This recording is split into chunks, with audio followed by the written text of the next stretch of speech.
പ്രിയമുള്ള വിദ്യാർത്ഥികളെ, നിങ്ങൾക്കെല്ലാവർക്കും +1 അക്കൗണ്ടൻസി ഓൺലൈൻ ക്ലാസ് റൂമിലേക്ക് സ്വാഗതം. കഴിഞ്ഞ ക്ലാസ്സിൽ നമ്മൾ ബേസിക് അക്കൗണ്ടിംഗ് കൺസെപ്റ്റുകൾ, ജനറലി ആക്സെപ്റ്റഡ് അക്കൗണ്ടിംഗ് പ്രിൻസിപ്പിൾസ് ഏതൊക്കെയാണെന്ന്, അവ 13 ഉണ്ടെന്നും അവ എന്തൊക്കെയാണെന്നും നമ്മൾ കഴിഞ്ഞ ക്ലാസ്സുകൾ മനസ്സിലാക്കുകയും അതനുസരിച്ചുള്ള ഒബ്ജക്റ്റീവ് ക്വസ്റ്റ്യൻസ് എല്ലാവരും ചെയ്യുകയും ചെയ്തു. ഇന്ന് നമ്മളിവിടെ ചർച്ച ചെയ്യുന്ന വിഷയം അക്കൗണ്ടിംഗ് സമ്പ്രദായങ്ങൾ, സിസ്റ്റംസ് ഓഫ് അക്കൗണ്ടിംഗ് ഏതൊക്കെയാണ് എന്നുള്ളതാണ്. അക്കൗണ്ട് ബുക്കുകളിൽ ഇടപാടുകൾ രേഖപ്പെടുത്തുന്നതിന് 2 സമ്പ്രദായങ്ങളാണ് പിന്തുടരുന്നത്. അത് നിങ്ങൾ സ്ക്രീനിൽ കാണുന്നുണ്ടാവും. Double entry system, single entry system. Double entry system എന്നതിൻ്റെ മലയാളം ഇരട്ട പതിക്കൽ സമ്പ്രദായം. സിംഗിൾ എൻട്രി സിസ്റ്റം എന്നുള്ളതിന് ഒറ്റ പതിക്കൽ സമ്പ്രദായം. ഈ ഡബിൾ എൻട്രി സിസ്റ്റം സമ്പ്രദായം അഥവാ ഇരട്ട പതിക്കൽ സമ്പ്രദായം ഇരുഘടക സങ്കല്പമനുസരിച്ചാണ് ഇടപാടുകൾ രേഖപ്പെടുത്തുന്നത്. ഇരുഘടക സങ്കല്പം അഥവാ ഡുവൽ ആസ്പെക്റ്റ് കൺസെപ്റ്റ് നമ്മൾ നേരത്തെ 13 അക്കൗണ്ടിംഗ് കൺസെപ്റ്റുകൾ, ജനറലി ആക്സെപ്റ്റഡ് അക്കൗണ്ടിംഗ് പ്രിൻസിപ്പിൾസുകൾ പഠിച്ചപ്പോൾ അവിടെ നമ്മൾ ഇരട്ട പതിക്കൽ സമ്പ്രദായം എന്താണെന്ന് പഠിച്ചു. Double entry dual aspect concept എന്താണെന്ന് പഠിച്ചു. എല്ലാ ഇടപാടുകൾക്കും 2 ഘടകങ്ങളുണ്ട് എന്ന് നമ്മളവിടെ പഠിച്ചു. All transactions have 2 aspects. ഒന്ന് അനുകൂലമായുള്ളതും മറ്റൊന്ന് പ്രതികൂലമായുള്ളതും. റിസീവിങ് ആസ്പെക്റ്റ്, അതുപോലെ ഗിവിങ് ആസ്പെക്റ്റ്. അവ കണ്ടെത്തി രേഖപ്പെടുത്തുന്ന രീതിയാണ് ഇരട്ട പതിക്കൽ സമ്പ്രദായം അഥവാ ഡബിൾ എൻട്രി സിസ്റ്റം. അപ്പോൾ ഡബിൾ എൻട്രി സിസ്റ്റം എന്താണെന്നുള്ളതാണ് നിങ്ങൾ സ്ക്രീനിൽ കാണുന്നുണ്ടാവും. It is A complete, accurate and reliable system of accounting.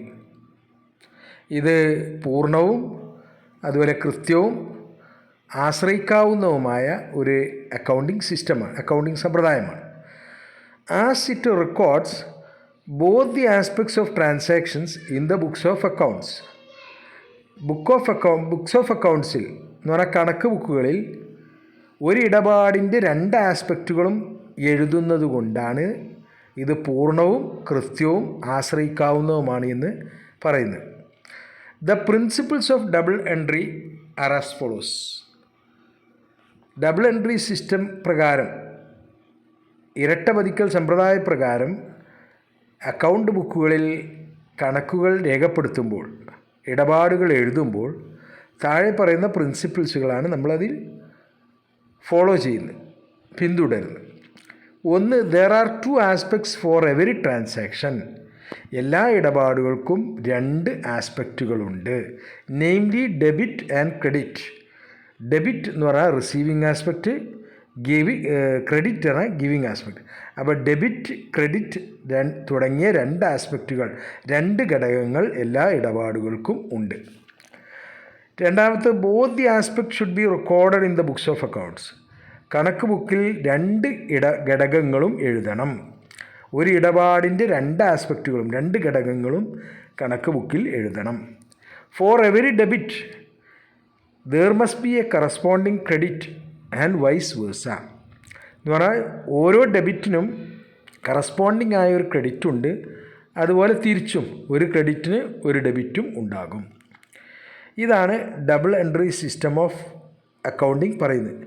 അപ്പോൾ ചുരുക്കി പറഞ്ഞാൽ double entry system of accounting സമ്പ്രദായം അനുസരിച്ച് ബുക്സ് ഓഫ് അക്കൗണ്ടിൽ, കണക്ക് ബുക്കുകളിൽ ഇടപാടുകൾ രേഖപ്പെടുത്തുമ്പോൾ ഒരിടപാടിൻ്റെ റിസീവിങ് ആസ്പെക്റ്റ് അഥവാ ഡെബിറ്റ് ആസ്പെക്റ്റും അതിൻ്റെ തന്നെ ക്രെഡിറ്റ് ആസ്പെക്റ്റ് അഥവാ ഗിവിങ് ആസ്പെക്റ്റും അക്കൗണ്ട് ബുക്കിൽ എഴുതണം എന്നാണ് double entry system of accounting പറയുന്നത്.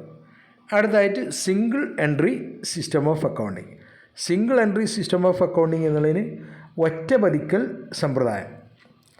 ഇറ്റ് ഈസ് നോട്ട് എ, നിങ്ങൾ സ്ക്രീനിൽ കാണുന്നുണ്ടാവും, it is not a complete system of accounting. ഇതൊരു പൂർണ്ണമായ അക്കൗണ്ടിങ് സമ്പ്രദായമല്ല. എന്ന് പറഞ്ഞാൽ ഇൻകംപ്ലീറ്റ് സിസ്റ്റമാണ്, അപൂർണമായൊരു സമ്പ്രദായമാണ്. അണ്ടർ ദിസ് സിസ്റ്റം, ഈ സമ്പ്രദായത്തിൽ ഇൻ സം ട്രാൻസാക്ഷൻസ്, ചില ഇടപാടുകളിൽ both the aspects may be recorded, ചില ഇടപാടുകളിൽ രണ്ട് ആസ്പെക്റ്റും എഴുതും. ആൻഡ് ഫോർ സം അതേഴ്സ്, എന്നാൽ ചില ഇടപാടുകൾക്ക് only one aspect may be recorded, ഒരിടപാട് മാത്രമേ എഴുതുള്ളൂ. അതുകൊണ്ട് തന്നെ thus it is a mixture of double entry, one entry and no entry. അതുകൊണ്ട് തന്നെ നമുക്കിതിനെ ഡബിൾ എൻട്രിയുടെയും വൺ എൻട്രിയുടെയും നോ എൻട്രിയുടെയും ഒരു മിക്സറാണെന്ന് പറയാം, ഈ സമ്പ്രദായത്തെ പറയാം. Even though it is an unscientific method, ഇതൊരു അശാസ്ത്രീയമായ സമ്പ്രദായമാണെങ്കിലും it is followed by some small firms, ചില ചെറുകിട സ്ഥാപനങ്ങൾ ഇത് ഫോളോ ചെയ്യുന്നുണ്ട്, പിന്തുടരുന്നുണ്ട്. Since it is very simple, കാരണം ഇത് വളരെ ലളിതമാണ്, കൺവീനിയൻ്റാണ്, അതുപോലെ ഫ്ലെക്സിബിളാണ്, അയബിളാണ്. എന്ന് പറഞ്ഞാൽ നമ്മുടെ സാഹചര്യങ്ങൾക്കനുസരിച്ച് മാറ്റാൻ പറ്റുന്നതാണ്. അപ്പോൾ ഈ single entry system of accounting എന്ന് പറയുന്നത് ഒരു അപൂർണമായ അക്കൗണ്ടിങ് സമ്പ്രദായമാണ്. ഇത് ചെറുകിട സ്ഥാപനങ്ങൾ, നമ്മുടെ നാട്ടിലുള്ള ചെറിയ കടകളൊക്കെ, പലചരക്ക് കടകളും മറ്റ് കടകളൊക്കെ, സാധാരണ നാടൻ കടകളൊക്കെ കണക്കെഴുതാൻ ഇങ്ങനെ അക്കൗണ്ടൻസി പഠിച്ചിട്ടല്ല എഴുതുന്നത്. അവർ സാധാരണ രീതിയിൽ അവർക്കറിയുന്ന രീതിയിലാണ് എഴുതുന്നത്. അങ്ങനെ എഴുതുന്ന രീതിയാണ് സിംഗിൾ എൻട്രി സിസ്റ്റം എന്ന് പറയുന്നത്. ഇതൊരു ശരിക്കും അക്കൗണ്ടിങ് സമ്പ്രദായമല്ല, ഇതൊരു സമ്പ്രദായത്തിൻ്റെ അഭാവമാണ്. എന്ന് പറഞ്ഞാൽ ഒരു സമ്പ്രദായം അല്ലാത്ത രീതിയാണിത്. ഇത് ഒരു ഇൻകംപ്ലീറ്റ് സിസ്റ്റം ഓഫ് അക്കൗണ്ടിങ് ആണ്, അപൂർണമായൊരു അക്കൗണ്ടിങ് സമ്പ്രദായമാണ് സിംഗിൾ എൻട്രി സിസ്റ്റം എന്ന് പറയുന്നത്. അപ്പോൾ ലോകത്തെല്ലായിടത്തും ഫോളോ ചെയ്യുന്ന സമ്പ്രദായം double entry system of accounting ആണ്. സിംഗിൾ എൻട്രി സിസ്റ്റം സാധാരണ രീതിയിൽ നിയമപരമായിട്ട് നമ്മൾ ഫോളോ ചെയ്യേണ്ടത്, നിയമപരമായിട്ട് അക്കൗണ്ടിങ് നിയമപ്രകാരം ഫോളോ ചെയ്യേണ്ടത് double entry system of accounting ആണ്. അതാണ് ശാസ്ത്രീയമായ കണക്കെഴുതുന്ന രീതി, അതാണ് നമ്മൾ ഫോളോ ചെയ്യുന്നത്. ലോകത്തെല്ലായിടത്തും ഫോളോ ചെയ്യുന്നത്, ബിസിനസ് സ്ഥാപനങ്ങൾ ഫോളോ ചെയ്യുന്നത് double entry system of accounting ആണ്. ഇനി അടുത്തായിട്ട് നമുക്ക് പഠിക്കാനുള്ളത് ബേസിസ് ഓഫ് അക്കൗണ്ടിങ്. അക്കൗണ്ടിങ് സമീപനങ്ങൾ, അക്കൗണ്ടിങ്ങിൻ്റെ അടിസ്ഥാന സമീപനങ്ങൾ എന്ന് പറയാം. വരുമാനവും ചെലവും ഉണ്ടാകുന്ന സമയത്തെ അടിസ്ഥാനപ്പെടുത്തി, വരുമാനവും ചെലവും കണക്കിലെടുക്കുന്ന സമയത്തെ അടിസ്ഥാനപ്പെടുത്തി അക്കൗണ്ടിങ്ങിന് പ്രധാനമായും രണ്ട് സമീപനങ്ങളാണുള്ളത്. അത് നിങ്ങൾ സ്ക്രീനിൽ കാണുന്നുണ്ടാവും. ക്യാഷ് ബേസിസ് അഥവാ പണാടിസ്ഥാനത്തിലുള്ളത്, അക്രൂവൽ ബേസിസ് അഥവാ ഉത്ഭവാടിസ്ഥാനത്തിലുള്ളത്. ഈ പണാടിസ്ഥാനം അനുസരിച്ച് അക്കൗണ്ട് ബുക്കുകൾ രേഖപ്പെടുത്തൽ നടത്തുന്നത് പണം കിട്ടുമ്പോഴോ കൊടുക്കുമ്പോഴോ മാത്രമാണ്. അപ്പോൾ പണം കിട്ടുമ്പോഴും കൊടുക്കുമ്പോഴും മാത്രം രേഖപ്പെടുത്തുന്ന രീതിയാണെന്ത്, ക്യാഷ് ബേസിസ് ഓഫ് അക്കൗണ്ടിങ് എന്ന് പറയുന്നത്. ക്യാഷ് ബേസിസ് ഓഫ് അക്കൗണ്ടിങ് എന്ന് പറയുന്നത്, in this method entries in books of accounts are made when cash is received or paid. പണം കിട്ടിയാലോ കൊടുത്താലോ മാത്രമാണ് ഇവിടെ കണക്ക് ബുക്കിൽ ഇടപാടുകൾ എഴുതുന്നത്. And not when the receipt or payment becomes due. പണം കിട്ടാനോ കൊടുക്കാനോ ഉണ്ടെങ്കിൽ അതെന്ത് ചെയ്യുന്നില്ല, അത് എഴുതുന്നില്ല. അപ്പോൾ കണക്ക് ബുക്കുകളിൽ പണത്തിൻ്റെ രൂപത്തിൽ പണം കിട്ടിയതോ കൊടുത്തതോ ഉണ്ടെങ്കിൽ മാത്രം എഴുതുന്ന രീതിയാണ് ക്യാഷ് ബേസിസ് ഓഫ് അക്കൗണ്ടിങ്. അത് നിങ്ങൾ സ്ക്രീനിൽ കാണുന്നുണ്ടാവും. നോട്ട് ഫോർ പ്രോഫിറ്റ് ഓർഗനൈസേഷൻ എന്ന് പറഞ്ഞാൽ ലാഭത്തിന് വേണ്ടി അല്ലാതെ പ്രവർത്തിക്കുന്ന സ്ഥാപനങ്ങളൊക്കെ ഉണ്ട്. ചാരിറ്റി, പിന്നെ വിദ്യാഭ്യാസ സ്ഥാപനങ്ങൾ, ഓർഫനേജുകളൊക്കെ, ഇത്തരം സ്ഥാപനങ്ങളുടെ റിസീപ്റ്റ് ആൻഡ് പേയ്മെൻറ്റ്സ് അക്കൗണ്ട് ഉണ്ടാക്കുന്നത് ക്യാഷ് ബേസിസിലാണ്. അപ്പോൾ റിസീപ്റ്റ്സ് ആൻഡ് പേയ്മെൻറ്റ്സ് അക്കൗണ്ട് ഉണ്ടാക്കുന്നത് ക്യാഷ് ബേസ് പ്രകാരമാണ്. എന്നാൽ നമ്മൾ ഫോളോ ചെയ്യേണ്ട രീതിയാണ്, നമ്മൾ അക്കൗണ്ടിങ് പ്രിൻസിപ്പിൾ അനുസരിച്ച് നമ്മൾ ജനറലി ആക്സെപ്റ്റഡ് അക്കൗണ്ടിങ് പ്രിൻസിപ്പിൾസ് പഠിച്ചു. ആ പ്രിൻസിപ്പിൾസ് അനുസരിച്ച് നമ്മൾ നമ്മുടെ സ്ഥാപനത്തിൽ, ഒരു ബിസിനസ് സ്ഥാപനത്തിൽ പിന്തുടരേണ്ട അക്കൗണ്ടിങ് സമീപനം എന്ന് പറയുന്നത് അക്രൂവൽ ബേസിസാണ്, ഉത്ഭവാടിസ്ഥാനത്തിലുള്ളതാണ്. In this method cost and revenue are recognised in the period in which they occur rather than they are paid or received.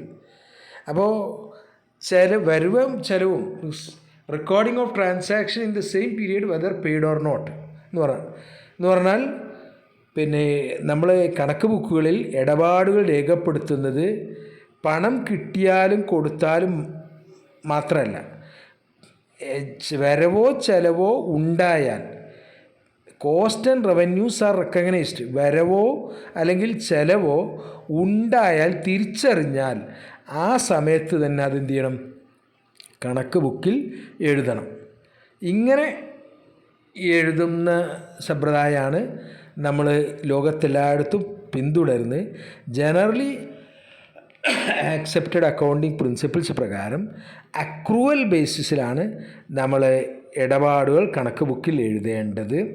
അങ്ങനെ എഴുതുമ്പോഴാണ് പിന്നെ നമുക്ക് ascertainment of profit or loss, ലാഭനഷ്ടം കണക്കാക്കാൻ കഴിയണമെങ്കിൽ പിന്നെ ഒരു വർഷത്തെ വരവും ഒരു വർഷത്തെ ചെലവും തട്ടിച്ചു നോക്കിയാണ്.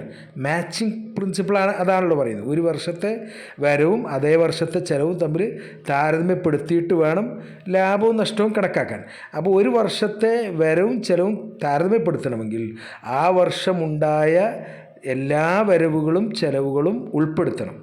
അത് കൊടുത്താലും കൊടുത്തിട്ടില്ലെങ്കിലും, അല്ലെങ്കിൽ കിട്ടിയാലും കിട്ടിയിട്ടില്ലെങ്കിലും, പണമായി കൊടുത്താലും കൊടുത്തിട്ടില്ലെങ്കിലും, പണമായി കിട്ടിയാലും കിട്ടിയിട്ടില്ലെങ്കിലും എല്ലാ ചെലവുകളും വരവുകളും കണക്ക് ബുക്കിൽ രേഖപ്പെടുത്തണം. ഏത് സമീപനപ്രകാരം? അക്രൂവൽ ബേസിസ് അഥവാ ഉത്ഭവാടിസ്ഥാനത്തിൽ കണക്ക് ബുക്ക് തയ്യാറാക്കുമ്പോൾ, ആ സമീപനപ്രകാരം കണക്ക് ബുക്ക് തയ്യാറാക്കുമ്പോൾ വരവുകളും ചെലവുകളും കൊടുത്താലും കൊടുത്തിട്ടില്ലെങ്കിലും, കിട്ടിയാലും കിട്ടിയിട്ടില്ലെങ്കിലും കണക്ക് ബുക്കിൽ എഴുതണം. അതാണ് അക്രൂവൽ ബേസിസ് പറയുന്നത്. ഇനി ഇത്രയുമാണ് നമ്മൾ ഇന്നത്തെ ക്ലാസ്സിൽ ഡിസ്കസ് ചെയ്യുന്നത്. ഇതുമായി ബന്ധപ്പെട്ട ഒരു ചെറിയ പിന്നെ ഒബ്ജക്റ്റീവ് ക്വസ്റ്റ്യൻസ് ഉണ്ട്, അത് നിങ്ങൾ എല്ലാവരും ചെയ്യാം.